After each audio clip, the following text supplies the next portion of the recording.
Tasting Room Radio, Terry David Mulligan. August 1st is Food Day Canada, as you well know. I hope you do.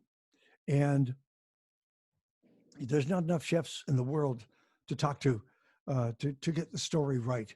But there's one guy, one chef I want to go back and talk to because he was my next door neighbor. His name is Abul Adame. He is the chef at the kitchen at De Silva Winery. Some of you know De Silva as Misconduct. But just so you can set it in your mind, it's 375 Upper Bench Road. And I know for a fact that at least half of you are always driving somewhere else. You got to get downtown to that restaurant. You got to go out somewhere with that. Don't drive by the kitchen without trying it at least once. Trust me on this. One of my favorite eating establishments anywhere on the planet, Abul Adame. How's that for an introduction? That's very good. Very kind of you. Thank you. I'm gonna have to correct you though. Why? I think you want your name in there? No. It's too busy. We're way too busy. If they don't stop right now, we'll be happy. It is extremely busy. So wait a minute. I saw that thing on the website saying we are absolutely smashed. Make a reservation. Yeah. Okay. So what happened? Where did it change? I don't know, man. That this year is been after the pandemic, we opened June 12th for the first day instead of May 1st. June 12th, the very first day. My old staff and some of the new staff, we worked 16 hours. My new staff was like, please tell me this is not going to happen every day. And I said, I hope so, because I mean, the first day, and since day one, we have not stopped. Like, it's been crazy. My staff does not let me pick up the phone, because when I pick up the phone, we're full. So yeah, they banned the phone. They hide it from me. How are you doing for seating? What would you normally have there full? Well, what I see full, like last year and years before, it meant we have a 40-seat restaurant. Yep. So, in the old days, we used to have full restaurant once and couple extra 2 tables, and that's it. That's 60 people. Yeah. Right now, on Saturdays, from 11 in the morning to 8 o'clock at night, we're doing 120 covers. So we sold the restaurant 3 times.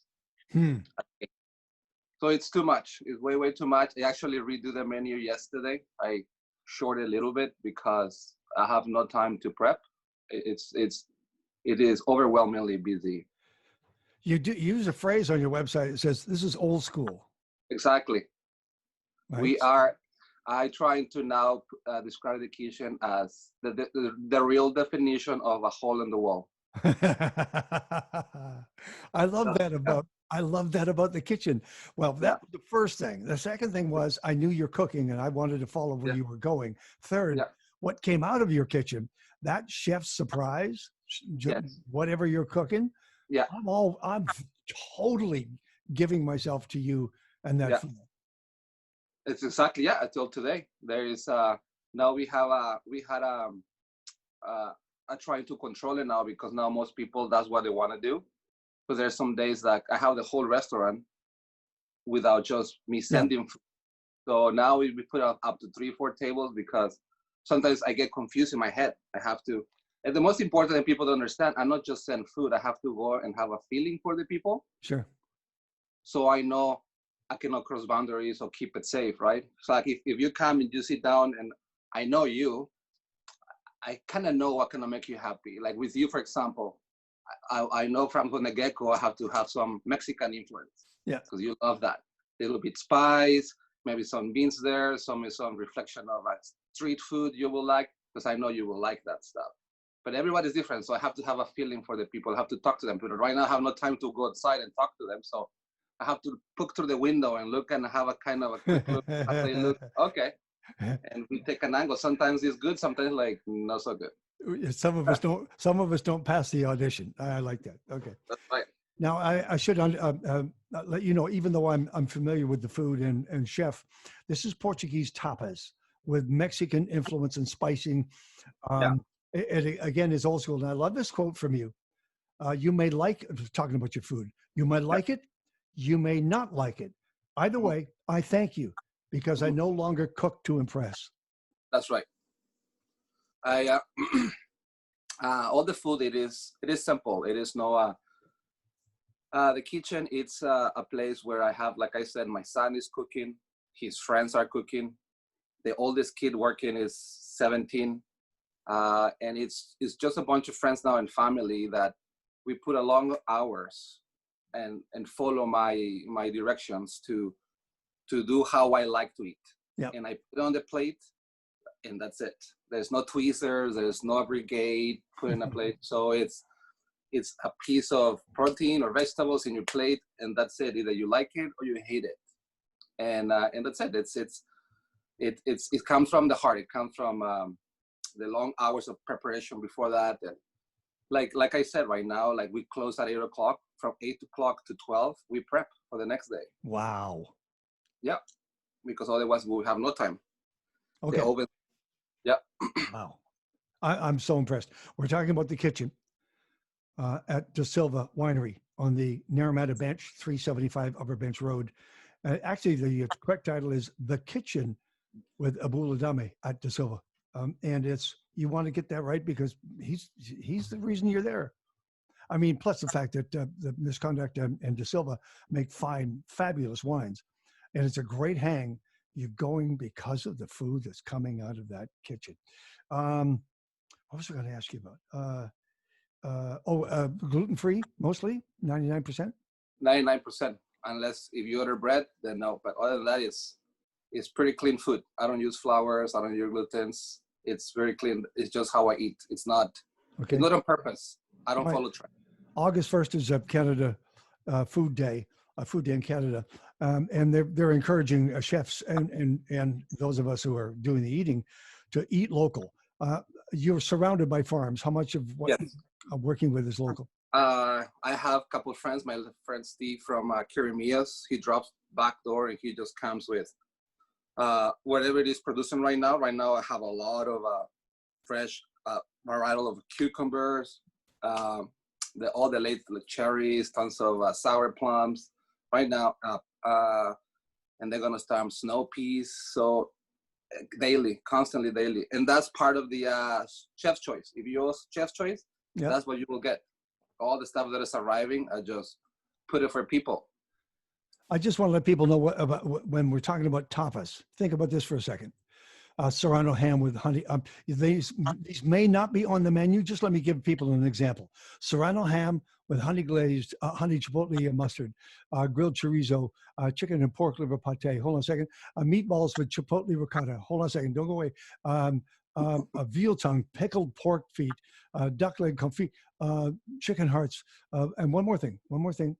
Pulled brisket. Hold on a second. Seafood. What did I see here in the seafood? Oh no, oh my God, I saw it. I went crazy for it. Fried smelts, sea salt and lemon. Hello. And then roja and cream on the vegetarian. What is that? Yes, rajas. That's my mom's dish. It's poblano peppers and cream, so you can put it on your bread. Now, when I last saw you, your mom was doing all the mole sauces. Yeah, she was that, and that recipe is hers. And then she asked me to put it because she always asked me. I said, "Mama, it's very simple, but it's just hard to put it together and keep it to storage a long time." So I tried it this year. We practiced it, and then we were like this and Zoom, and then I saw her doing it, and I replicated, and yeah, it is. People love that. Is she still with you? Yeah. Oh, right now she's back in Mexico. She couldn't come this year, but next year she will be here. Does Oaxaca play the chef? The idea of Mexican food in Oaxaca, I know, is true. Is absolutely true. It seems to be the center of their cooking. Do you take influence from Oaxaca? Well, my mom, my mom's mom. That's where she's from. So my mom's all of his cooking. It's based on it. Yeah. So it is very traditional and very all her moles that she knows how to do, and then like the brisket that you just said, the adobo. It's another Mexican dish made of a bunch of different dry peppers. That for people that cannot comprehend that simple dish, it has so many ingredients to make that adobo. Wow. The word is so short, it doesn't mean nothing for people, but it's so hard intent, too much labor to do that little, just that dish. What are the three? Give me three mains that you kept on the menu. that I kept that I've been doing for all these years. Well, you said you shortened it, so give me three that you kept on the menu. The menu, I shortened it, but like the adobo is still there, the rajas there. Like actually the ones that I take out, they were dishes like very nothing had to do too much with Portuguese or Mexican. They was just there to as a fillers for people's safety. But I said screw it. Okay. I don't want this, so I take it off. What does Portuguese cooking and Mexican cooking have in common? It is very what the ingredients it reads is exactly what it is. There's nothing hiding. Like potatoes and bacalao. Sure. Potato croquettes is just what it is. It's potatoes and bacalao. Like Mexican, I have the tongue. It's just braised tongue, tomatillo salsa. That's it. 2 ingredients. It's very clean. There's not much. Lots of lemon, like the sardines in Portugal. Grilled lemon, squeeze of lemon. That's it. There's not much to touch to. All right, now whose paella is this? Is this Portuguese? Is this Spanish or is Mexican? Made of 100% Spanish saffron rice, chorizo, mussels, Yes. clams, roasted chicken, and prawns. Yeah, it is. Well, it's that's people ask me that question a lot. Like, I will never do a paella Spanish style because we will sit in there for days. Okay. It does. My secret of this paella, all the ingredients are the way the Portuguese do it. I have a head start. The rice, I started. I cook it days in advance, and there's a 2 days process because cook the rice. Yeah. Once it's cooked, it has to cool off. It has to dry it again. Yeah. When I reheat it with all these proteins, it comes alive again. And then that's the only trick. I don't start the rice from scratch. That's my only secret. I'm so glad that people found you. I am so thrilled because I thought I had that entire kitchen to myself and I wasn't going to tell anybody. But then I thought, that's stupid. The man needs to make a living. He's a chef. He's got his pride. Let's get some people going in there. Every time I'm asked about Okanagan eating, the first words out of my mouth are the kitchen. And if you drive by it after talking to me, you're crazy.